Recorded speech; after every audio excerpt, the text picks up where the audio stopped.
Okay, next question, simplify. Let's see. Diane, can you tell me what would be your first step?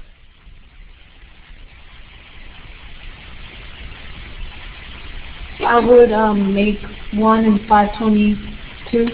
I would make that into a improper fraction. Okay, so how do you do that? Multiply 1 times 22 and then add 5. Okay, very good. 1 times 22 and add 5. What do you get when you do that? 27 over 22.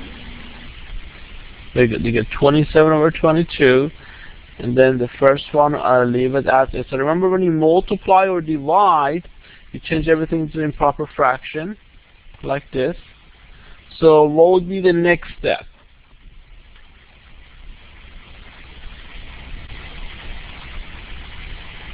Reduce it. Very good. Lenin says to reduce them. Before you reduce those, we need to do something else. We need to change, what do we do with this division? We need to change it to multiplying by the reciprocal. Very good. So change division to multiplication, and you write a reciprocal of this number like that. And remember, this negative can be at the top or bottom of the fraction, all means the same thing. And then I see some answer from, like, Anthony give you like huge numbers. I guess you multiply them together. You got 3,700, actually no, 37,422 over 31,944.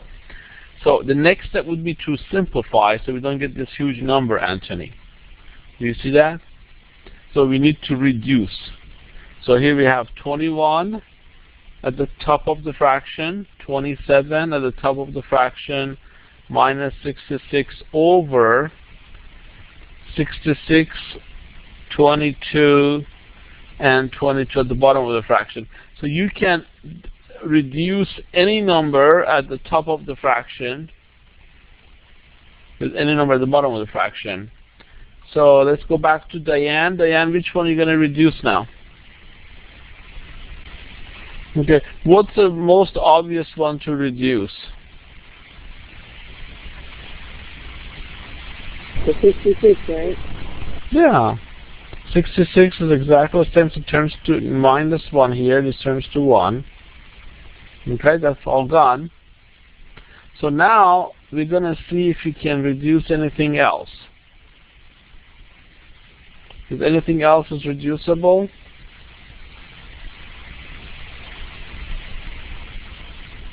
okay, 27 goes to 3. Okay, neither of these goes to 3. 21 goes to 3. Neither of these goes to 3. So would they agree that we cannot reduce anymore? So what do we get at the top of the fraction? At the top of the fraction, we get 21 times 27 times 1. So can somebody tell me what do we get when we multiply the number at the top of the fraction?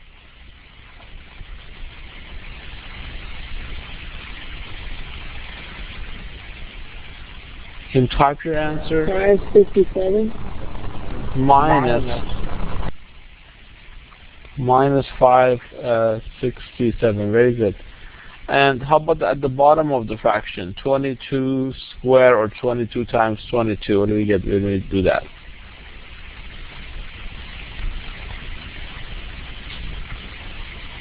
Equal.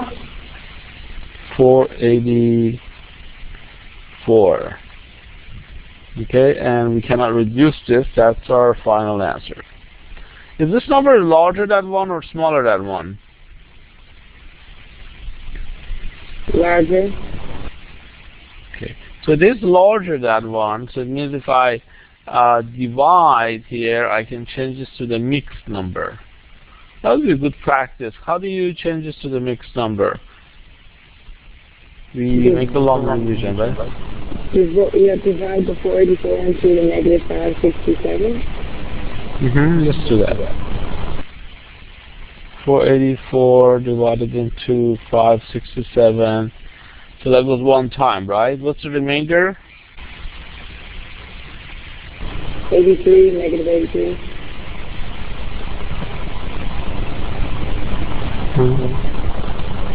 83.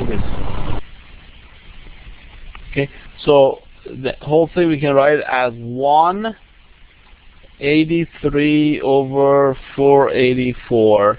And then yes, we have a minus here, so the negative 1.